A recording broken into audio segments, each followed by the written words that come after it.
বেসে ফেলেছি, কিন্তু আপু যদি এভাবে রাগ করে থাকে তাহলে কিভাবে কি ম্যানেজ করব কিছুই তো বুঝতে পারছি না। রাতে বিছানায় বসে আছে আর তার স্ত্রী সুমি ঘুমানোর আগে মাথার চুল আঁচড়াচ্ছে। নিদ্রা এসে বলল, ভাইয়া আমি ভেতরে আসতে পারি? আরে আয় আয়, কিছু বলবি? ভাইয়া তোমাকে তো বলেছিলাম আমার সামনে পরীক্ষা, হয়তো ভুলে গেছো, কালকে আমার ফি জমা দেবার লাস্ট ডেট। ইস, আমি একদম ভুলে গেছি, সরি রে। এই, আমার মানিব্যাগটা দাও তো। সুমি অনিচ্ছা সত্ত্বেও মানিব্যাগটা এগিয়ে দিল।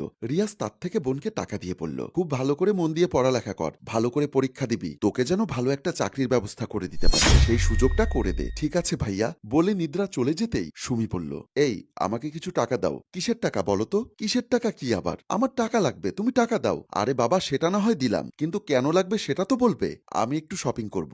রিয়াজ বলল, কি ব্যাপার, তুমি কি প্রতি সপ্তাহে সপ্তাহে শপিং করা শুরু করে দিলে নাকি? সুমি মেজাজ হারিয়ে বলল, তোমার বোন এসে টাকা চাইলে সাথে সাথে দিয়ে দিলে, আর আমাকে এত কথা বলছো কেন?